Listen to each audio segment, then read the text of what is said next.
Oxford Public School welcomes you. Myself Sandeep Nehra, your political science teacher. We are studying about chapter 13, India's external relation. Our topic is main principle of India's foreign policy. So mainly we are discuss about points 8. Next point is respect of human rights.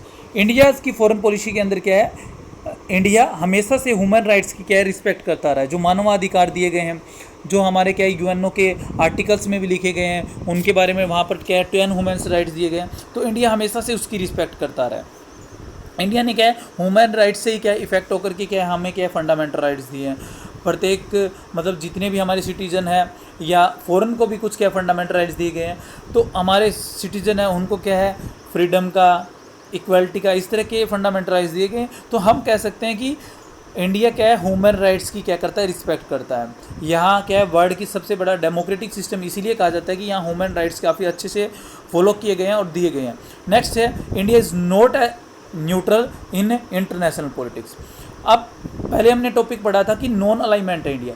Non alignment तो है लेकिन neutral नहीं है. Neutral का मतलब है तटस्थ. वो किसी के अंदर किसी तरह की पार्टिसिपेट नहीं करना कि कोई टू कंट्री का आपस में वार चल रहा है कि या कोई टू कंट्री एक दूसरे को क्या है कॉलोनिज्म बना रहे हैं वहाँ पर या अपने दूसरे के ऊपर कब्जा कर रहे हैं. तो उसके अंदर न बोलना न्यूट्रल कराता है. मतलब कि उसके अंदर किसी तरह की कोई दखल अंदाजी नहीं करना न्यूट्रल कहलाता है, तटस्थ कहलाता है. तो इंडिया क्या है नॉन अलाइनमेंट है, न्यूट्रल नहीं है. तो इंडिया इज़ नॉट न्यूट्रल. उसकी पॉलिसी जो इंटरनेशनल पॉलिटिक्स है उसके अंदर वो कहीं भी न्यूट्रल नहीं है. वो हर जो भी इंटरनेशनल पॉलिटिक्स के बारे में बात आती है तो वहाँ पर क्या है अपनी बात कहता है. चाहे किसी तरह का मुद्दा हो, चाहे किसी के इंटीग्रेशन की बात आई हो, आपने पढ़ा है जैसे जर्मनी के इंटीग्रेशन की बात आई हो या साउथ अफ्रीका की बात आई हो, नेशनल मंडेला की, कहीं पर भी हो तो वो क्या है वर्ल्ड की जो पॉलिटिक्स है उसके अंदर क्या है न्यूट्रल का रोल नहीं अदा करता बल्कि अपना अहम रोल निभाता है. वहाँ पर वो उसके लिए क्या है देता है. नेक्स्ट है नेशनल कॉन्सिक्वेंस. कॉन्सिक्वेंस मतलब आम सहमति. हमारे क्या है ज़्यादातर जो इश्यूज होते हैं इंडिया के अंदर होते हैं तो उसके अंदर क्या है आम सहमति से काम करता है. वर्ल्ड की ज़्यादातर कंट्री क्या है जिसके लिए फेवरेबल हो तो उसके अंदर क्या है इंडिया की भी सहमति होती है, वो उसके लिए भी काम करता है. ये नहीं है कि वो उनके खिलाफ हो जाए. तो इंडिया क्या है इसके लिए भी काम करता है. नेक्स्ट है पंचशील. पंचशील जो है वो 5 सिद्धांत हैं यानी 5 प्रिंसिपल हैं जो क्या है इसके अंदर ये देखा 9 अप्रैल 1954 को इंडिया और चाइना के जो प्रधानमंत्री थे, प्राइम मिनिस्टर थे, उनके बीच में एक क्या एग्रीमेंट हुआ था, एक समझौता हुआ था. उस एग्रीमेंट में क्या है 5 प्रिंसिपल्स को क्या दिया गया था या उसकी प्रीबल के अंदर जो लिखा गया था एग्रीमेंट, उसकी जो प्रीबल थी उसके अंदर क्या है 5 प्रिंसिपल्स दिए गए थे. तो उनको क्या पंचशील के नाम से जानते हैं. ये क्या है इंडिया और चाइना के बीच में हुआ था और वर्ल्ड के अंदर क्या है कहा गया था कि वर्ल्ड के अंदर हम किसी तरह की अगर पीसफुल इन्वायरमेंट चाहते हैं तो इन पंचशील का इन 5 सिद्धांतों का क्या है हर एक को क्या करना चाहिए फॉलो करना चाहिए. ये प्रिंसिपल आगे क्या है PDF में दिए गए हैं लास्ट के अंदर पॉइंट्स के अंदर. तो इन प्रिंसिपल्स से क्या है कोई भी कंट्री आपस में कर सकता है. जैसे कि ये प्रिंसिपल थे mutual respect of each other, territorial integration and sovereignty यानी एक दूसरे की क्या होनी चाहिए जो अखंडता है, प्रभुत्व है, सोवरेनिटी है उसको क्या देनी चाहिए रिस्पेक्ट देनी चाहिए. हम उसको क्या किसी तरह से इफेक्ट नहीं करेंगे. नॉन एग्रेशन करना चाहिए यानी एक दूसरे के ऊपर आक्रमण नहीं करना यानी किसी तरह का वार वगैरह नहीं करना अपने पड़ोसी देश के साथ मेनली. इसके अलावा कहा गया था कि mutual non interfere in each other internal affairs से एक दूसरे के जो अंतर के मामले होते हैं कंट्री के अंदर के मामले जिससे क्या है फॉरेन पॉलिसी का कोई लेना देना नहीं होता या दूसरे कंट्रीज़ का कोई लेना देना नहीं, उसके अंदर क्या है किसी तरह का इंटरफेयर नहीं करे. इक्वलिटी होनी चाहिए, समानता होनी चाहिए और मुथल बेनिफिट यानी मिले जुले लाभ होने चाहिए सबके. ये नहीं है कि एक कंट्री अपने ट्रेड को इसीलिए बढ़ावा दे कि उसका बेनिफिट हो बल्कि दूसरे का लॉस हो. तो इस तरह का नहीं करना चाहिए. पीसफुली इन्वायरमेंट बनाना चाहिए. तो इस तरह के ये क्या है 5 प्रिंसिपल्स बनाए गए थे पंचशील के अंदर. तो इन 5 प्रिंसिपल को क्या है अप्रैल 1955 के अंदर क्या है बाडूंग का जो सम्मेलन हुआ था उसके अंदर क्या है इनकी पुष्टि ग्रहण की गई थी यानी इनको वैलिड कर दिया गया था, मान लिया गया था. और इस एग्रीमेंट के अंदर हमारे जो प्राइम मिनिस्टर पंडित जवाहरलाल नेहरू है उन्होंने सिग्नेचर भी किए थे.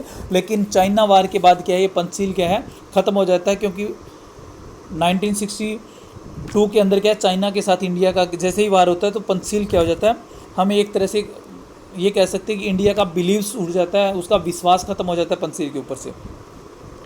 नेक्स्ट है रीजनल रीजनल कोऑपरेशन, यानी कि जो क्षेत्रीय है, रीजनल है, जो क्षेत्र है उनका आपस के अंदर क्या होना चाहिए, सहयोग होना चाहिए।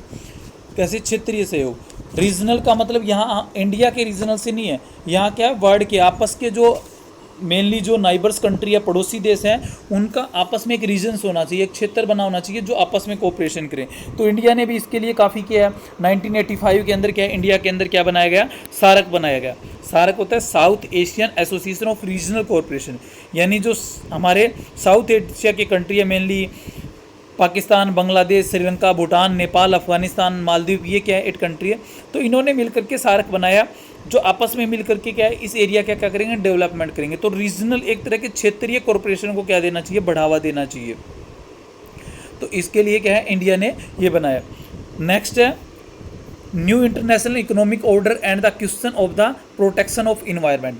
तो इंडिया क्या है सिर्फ यहीं तक सीमित नहीं है। NIEO आपने क्या फर्स्ट बुक में पढ़ा था कि NIEO एक नई अंतर्राष्ट्रीय पॉलिसी अपनाई गई थी, इकोनॉमिक ऑर्डर अपनाया गया था, लेकिन वो क्या सक्सेस नहीं हो चुका था क्योंकि जो डेवलप कंट्री है वो नहीं चाहते थे कि ये इस तरह की इकोनॉमिक ऑर्डर पैदा हो, क्योंकि जो इसके अंदर रूल्स रखे गए थे, वो जो कंडीशन मनवाना चाहते थे जो न्यू डेवलपमेंट कंट्री है वो पूरे वर्ल्ड के लिए, यानी कि हम ये कह सकते हैं कि जो डेवलपिंग कंट्री है, जो नॉन डेवलप कंट्री है, उनके फेवरेबल नहीं थे।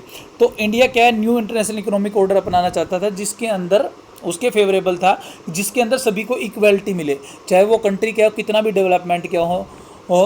तो उन्होंने कहा था कि सभी कंट्रीज़ के, चाहे डेवलपिंग हो, अनडेवलप हो या डेवलप्ड कंट्री हो, उन सभी कंट्रीज़ को आपस में अपने ट्रेड को खड़ा करने के लिए, उनकी मल्टीनेशनल कंपनियों को आपस में खड़ा होने के लिए बराबर का अधिकार मिले, बराबर के राइट्स मिले। ये न्यू इंटरनेशनल इकोनॉमिक ऑर्डर था जो फर्स्ट बुक में दिया है। आपको सिर्फ यहाँ पॉइंट्स का नाम लिखना है कि न्यू इंटरनेशनल इकोनॉमिक ऑर्डर के फेवर में India and question of the protection of environment, और इन्वायरमेंट के प्रोटेक्शन के लिए भी काम करता है।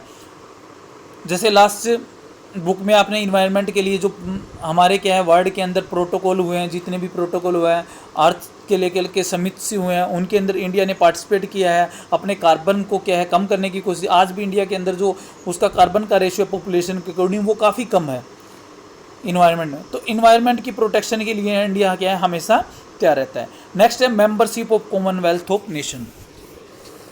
इंडिया क्या है कॉमनवेल्थ नेशंस, आज भी कॉमनवेल्थ नेशन है, यानी कि राष्ट्रमंडल का सदस्य है। कॉमनवेल्थ नेशन वो होते हैं जो कभी क्या होते थे, ब्रिटेन की कॉलोनी होते थे, उन सभी ने मिलकर के क्या है कॉमनवेल्थ नेशंस बनाया था। तो आज भी इंडिया क्या है कॉमनवेल्थ नेशन। इसका मतलब ये नहीं कि इंडिया की सोवरेनिटी के ऊपर किसी तरह का कोई इफेक्ट हो। इंडिया जब चाहे कॉमनवेल्थ की मेंबरशिप को छोड़ सकता है, और आज क्या है कॉमनवेल्थ के जितने भी नेशन है वो सभी के सभी क्या है इंडिपेंडेंट है, स्वतंत्र है। लेकिन फिर भी क्या है इंडिया इस तरह का क्या है कॉमनवेल्थ का मेंबर बना हुआ है ताकि एक इंटरनेशनल पॉलिटिक्स के अंदर क्या है वो अपनी एक इफेक्टिव रोल्स क्या है अदा कर सके।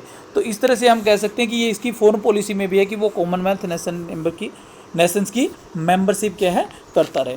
तो ये मेन प्रिंसिपल है हमारी फॉरेन पॉलिसी के। इनमें से कम आपको अगर 6 मार्क्स में पूछा जाए तो 10 या 11 पॉइंट्स तो आपको कम से कम क्या होनी चाहिए, लर्न होनी चाहिए। Okay, thank you.